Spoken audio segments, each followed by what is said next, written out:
మరి నువ్వు రాసావు కదా, చింతమనేని బాధితుడి రక్త తర్పణ అనే మాట రాసావు. ఈ పదాన్ని నువ్వు చెరపాలి కదా. సార్ తప్పనిసరిగా దీని మీద వివరణ రాస్తాను. కాదు కదా, ఈ పదాన్ని చెరపాలి కదా.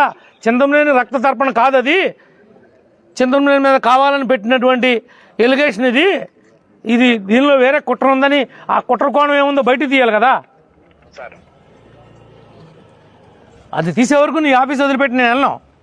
సార్ సార్ పర్లేదు సార్, నేనే మీ దగ్గరికి సాయంత్రం వచ్చి మీకు కనిపిస్తాను. నా దగ్గరికి ఎందుకయ్యా, నేను నీ దగ్గరికి వస్తే? అంటే రావడానికి కొద్దిగా ఆలస్యం అవుతుంది ఊర్లో. అవును కదా, నువ్వు అరగంట అన్నావు, ఇప్పుడు 15 నిమిషాలు అయిపోయింది, ఇంకా 15 నిమిషాలే కదా. సార్ పర్లేదు, నేను మీ దగ్గరకు వచ్చి నేనే మీ దగ్గర. నా దగ్గరికి వద్దంటే, నేను మీ ఆఫీస్ ముందు ఉన్నా, మీ ఆఫీస్ దగ్గరే ఉన్నా. నేను ఒక్కడే కాదు, నా కార్యకర్తలు, నా నాయకులు, నన్ను ఎవరైతే ఎమ్మెల్యేని చేశారో వాళ్ళందరూ వచ్చారు. వాళ్ళలో ఇంపార్టెంట్ ఉన్నోళ్ళు, మా మండల పార్టీ ప్రెసిడెంట్లు వచ్చారు. జరిగినవన్నీ దీంట్లో ఉన్నాయి. ఒరిజినల్ అగ్రిమెంట్లు తీసుకుని వచ్చారు వాళ్ళు బాధితులు.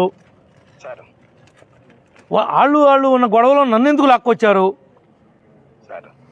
నాదేమన్నా 1% ఏదన్నా దీనిలో ఇన్వాల్వ్మెంట్ ఉందా?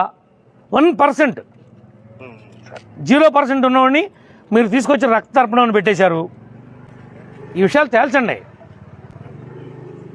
నేను అడుగుతుంది, మీరు వేగ్గా మూకమ్మలో రాసేస్తే వేరు, కానీ నా పేరు ఎత్తి నా బ్రాండ్ని ఎత్తారు.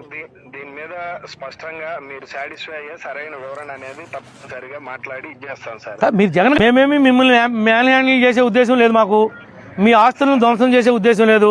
లేకపోతే మీ ల్యాప్టాప్లు, మీ కెమెరాలు, మీ సామాను, మీ సొత్తు ఏమన్నా, కుర్చీలు, ఫర్నిచర్, టేబుల్తో సహా తీసుకొచ్చి ఈ పాటికే మీ పేపర్ కూడా కొనుక్కొచ్చా తగలబెడతాకి. అవన్నీ దాని మీద తగలబెట్టి వెళ్ళిపోయేవాడిని.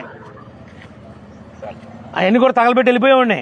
కానీ నేను ఎక్కడా కూడా నేరస్తుడిగా మిగులుదామనే ఉద్దేశం నాకు లేదు.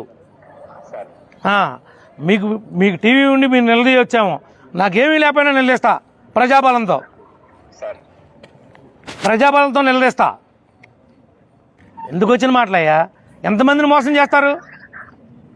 మీ జీవితం అంతా మోసమేనా? ఈ అసత్య ప్రచారాలు చేసి బతుకుతారా?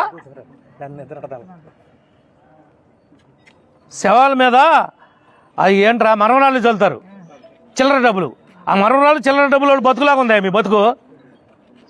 ఇదేంటయ్యా? డైరెక్ట్గా పోరాడండి. ఎప్పుడు చేయరాదు కాదే, డైరెక్ట్గా పోరాడండి. అసలు వాళ్ళ జీవితం మీరు ఇల్లు ఇప్పించలేదేంటి? మీ రోడ్లు వేయలేదేంటి? మీ కరెంట్ ఇవ్వలేదేంటి? మీ సూపర్ సిక్స్ ఏమైందని ప్రశ్నించండి, సమాధానం చెప్తా.